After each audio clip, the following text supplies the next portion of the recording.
Hey everyone, this is Stella Afti with Closeout, and in this video today we're going to talk about how to do pipeline reviews in a way that allow your sales reps to accelerate their sales IQ, your forecasts to be more accurate, and overall for you to create a sales organization that's capable of scaling.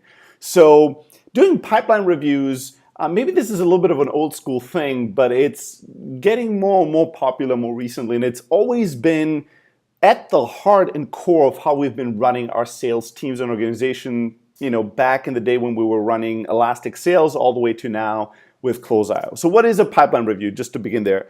Very simple. It's, taking an individual sales rep, letting them show you either within the software like a CRM system like Close.io or on a whiteboard or wherever it is, whatever visual representation of the current deals they're actively working on and they're trying to get to a close. And reviewing that pipeline for a multitude of purposes. Number one is in order to be able to give feedback, and help the individual sales rep spot blind spots, understand threats or challenges that are just about to come up. Just overall help them and coach them in thinking more clearly about what it will take to close these deals and what they might have forgotten or haven't thought through carefully enough to make these things really come to full fruition, as well as truly understanding the current skill sets and the current performance of every individual sales rep, right? You could just look at the revenue they bring in, and that's, if you can only look at one KPI, that is the number you want to look at. But even more importantly than that, to really understand the depth and the context around somebody's performance is to see what they're working on and how they're thinking about that, and continue that feedback loop until you see how they get a deal from A to Z or how they don't make that conversion happen. So when you do a pipeline review, it's about coaching, it's about giving feedback, it's about understanding understanding somebody's performance and capabilities and the way they think, but it's also about training them in sales and helping them accomplish better results at the end of the day. The beautiful thing about this is that it accomplishes so many things at the same time, right? It is a coaching tool, it's a training tool, it's an evaluation tool, but it's also helping, drive the revenue numbers up. If you do your pipeline reviews correctly, these pipeline reviews should lead to more deals closed and more revenue generated. They should be not just a cost center like a typical meeting or like a long-term investment like a generic training or mock call session or mock training session, but they're an actual and current investment in getting more ROI out of your pipeline and helping your sales reps close more deals right now. And from a management perspective, it's going to allow you to correct mistakes in the forecasting data, right? There's going to be deals in the pipeline review that you think have no chance of closing after you gather all the information. And the sales rep, maybe a very inexperienced sales rep, she thought it has a very high likelihood of closing. So you're able to readjust your own expectations, the sales rep's expectations, the team's expectations, but ultimately also change the forecasting numbers to hopefully be a lot more accurate. So it accomplishes an incredible amount of things with one single tool, which is the pipeline review. So how do you do the pipeline review? You can do it one-on-one. Or you could do it one-to-many. You can have a weekly pipeline review with the entire team, where you go through the highest opportunity values that your team has if you don't have the time to go through all the deals they're working at.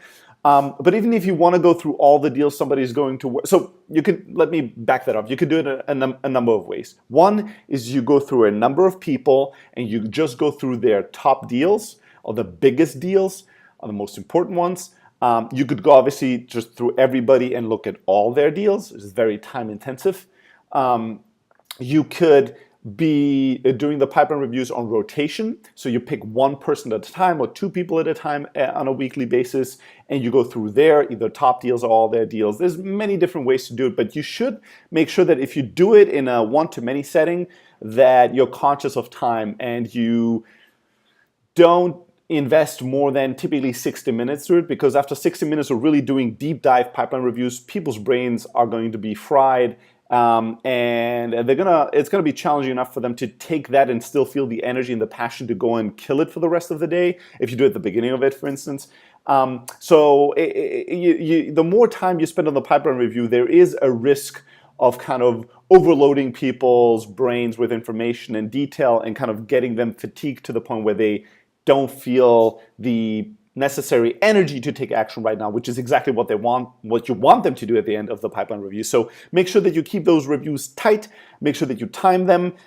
Make sure you have a certain somebody keeps track of the time, and it shouldn't be the person reviewing the pipeline. So if you give feedback on the pipeline, you give the job to somebody on the team to take their smartphone and to time it. So that you have whatever it is, 5 minutes per deal, 10 minutes per deal, 30 minutes per rep, whatever the time limitations are.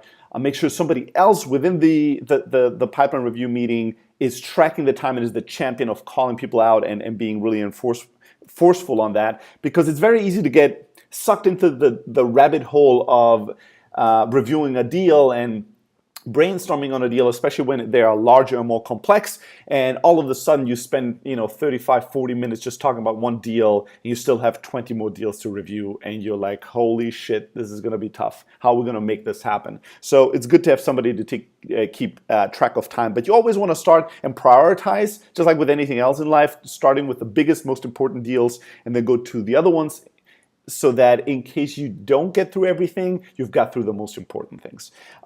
You want to do some very simple things when you review somebody's pipeline. You want to empower the sales rep to give you a summary of what has happened so far with the deal. Who is this customer? How did we engage with them? What happened so far? And what are the next steps that need to be taken until we get this deal closed, and what is the timeline on that? So they give you a summary of the past, the present, and the future. While they do that, you want to, if you use a tool like Close.io, you can just click on that lead in the pipeline overview and see, while you get the review, see an incredible amount of detail on past communication, call notes. You can see all kinds of information. This is the way I like to do it. So while they're giving me this update, I also can just pick and choose and see historically what has happened here, email by email, call by call with the rep and that prospect. And you have the rep not just give you the past, the present, and the future and a summary of it, but also point out what they think the likelihood of this deal closing is and what they think it would take to get that likelihood to 100%. Like, what are the challenges that could derail this deal, and what are the things that we could do today, you could do today, to increase the chances of this deal closing.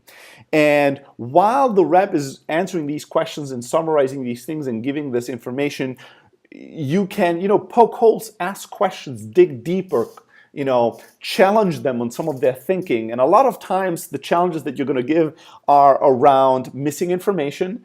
They're going to say, well, the customer wants X, Y, Z, and then you will ask, why does this customer want this, or why does this prospect want this? And the rep will not have good answers. Sometimes reps will try to bullshit, and if they're well trained, hopefully they'll realize that and go, you know what, it's a good question, I don't have the answer. And if that's not the end of the world, if that happens, you'll obviously give the rep the task, if it's an important information, to go in and acquire that information and get that data. But if it happens multiple times, usually that's a red flag that points to the rep hasn't really done their job, diligently enough in order to qualify that prospect. So you can bring that up, and that can be a great learning experience. Although it's a little unpleasant, uncomfortable, it is a moment of growth. So you ask 3 questions in a row, 3 times in a row, the rep needs to say, you know what, it's an excellent question, but I don't have the answer. And now we have the answer. There's a lot of things we don't know about this deal and about this prospect. And if we don't understand them truly, it's hard for us to understand the likelihood of this deal closing and for us to understand what it takes for us to close this deal. So you want to poke holes and try to understand how good of a job did this rep do on qualifying the opportunity, on truly understanding the customer, their motives, why they want what they want, why they're moving the way they're moving, what their timeline is, what their decision-making process is, and all that. And then understand what still needs to happen from now till the closing date, and give the sales rep the tools and the feedback based on your experience, and other people on the sales team can also chime in based on their experiences to kind of coach and help and share best practices on how to make this type of a deal, this type of a prospect buy the product. A lot of the times, the challenges that you're going to bring up with a sales rep in those pipeline reviews are going to be challenges around missing information, missing data, and there's going to be challenges around timelines, right? So the rep will leave these glaring gaps where nothing happens, and you will challenge them on that. Why isn't this deal closed? Why does it take 2 weeks for them to review something? Why, when I look at the timeline of your communication with this prospect, was the last email you sent, 10 days ago? Why is this moving so slowly? Why are these gaps of communication? Why can't we? And a lot of times, a rep will say, well, 10 days ago, I sent them this email and asked them these 2 questions and they still haven't answered. And then, it's your opportunity to tell them that, they shouldn't wait for 10 days. They could follow up a day later or 2 days later. And by now, it might make sense for you to give them a call right now, right in the sales pipeline review. I like to do this, to take action immediately if it's necessary and not just wait and put it for, away for tomorrow or next week. If we know that something's really urgent, let's get it done right now. Let's get it accomplished. And the sales rep can leave the room, make the call, and come back and continue participating in the pipeline review. But oftentimes the challenges are going to be around missing information about timeline, and they're going to be around expectations that might need readjustment because the sales reps are not experienced. So they might think this has really great chances of success. And once you review the data, you might want to help them adjust because this deal still has to go through 450 steps, and every step increases the likelihood that this might not get done. So that's how you basically go through the review. You have them summarize what happened, what is currently happening, what needs to happen next. You have them summarize what needs to happen to close this deal and what could derail it from happening. And you challenge them on these things. You dig deeper. You try to truly understand if the sales rep truly understands fully everything they need to know to be in control of this deal and be, driving this deal all the way to fruition. The beautiful thing of that is that every deal that you're coaching an individual salesperson at, if other people participate in the meeting, they learn from as well. They can learn from each other's experiences. They can learn from each other's deals. So although you're coaching one person at a time and one deal at a time, everybody in the team learns from it and can gain experience, knowledge, best practices, ideas that they can then implement in their own deals. So that's a beautiful thing of it. And the other thing that you want to make sure that you do is that, at the beginning, once you do a pipeline review, what you want to do is you want to do it in a high enough frequency so that you can come back and still remember what last pipeline review was like and kind of check in with some of the most important deals. Hey, last week you talked about these 3 deals. You said that, we needed to do X, Y, Z to make these happen. I see that one of them closed, but the other ones are still pending. What's the update? And the beautiful thing of that is, you have a sales rep, they take some actions, they report to you, you give them feedback and you give them some tools of what they need to do next. And then in the future, a week later, you can check in and see where you're right. Was the sales rep right? Were you both right? Were you both wrong? Did the sales rep took those actions and what were the results of those actions? So it's a beautiful way to not just be theoretical and tell somebody, oh, this is how you close deals, but basically you're working with them, coaching them while they're trying to accomplish these deals to come to fruition, and they'll see if your feedback and your information and your hunch and the way you thought about these deals, if it was right or wrong, you'll all learn together. And you'll get to a truthful event at the end of the day, which is either going to be this deal closed or it didn't close. Things unfolded the way we thought or they didn't, which I always think is a very powerful tool for your team to get better. The other thing you want to do is you want to probably start doing these. At the beginning as a sales manager, you want to do these quite frequently, maybe once or even twice a week.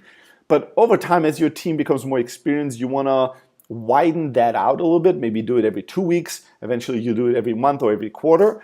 And you want to coach your team as they get more senior for other people to take over some of your pipeline review duties. So at the beginning, you do all the pipeline reviews, but eventually as some people in the team become more senior, more experienced, more successful, you allow them to take over some reviews and you just sit in and listen and see what kind of feedback they give and if they're, how thoughtful they are in giving feedback on the pipeline review with others. And as you start building kind of a leadership below you, you allow people to do that even without your presence. And then maybe from a pipeline review that you always were running once a week, it turns into something that somebody else in your team is running or multiple people in your team are running, and you just do it once a quarter just to stay fresh, just to stay connected, just so the sales team hears from you as well about their deals and get some feedback from you. but you can just widen out that net so you don't have to forever do this. And this is a way for you to empower your organization to grow and scale beyond your time and your capabilities. All right, so these were some of the best practices and of how to do powerful pipeline reviews with your sales team, why it's so beneficial to your sales organization, why it's so simple to do, and how to do it really, really well. I'm looking forward to get some comments from you if you have some best practices to share of how your team and your company, your sales organization does pipeline reviews. And don't forget, if you haven't already, to go to blog.close.io and sign up for a blog 2 to 3 times a week, highly actionable and tactical advice on sales, startups, and life in general. If you ever want to get in touch with me personally, you can always do that at Steli, S-T-E-L-I, at close.io. And for the rest of the day, I hope you're going to go out there and crush it.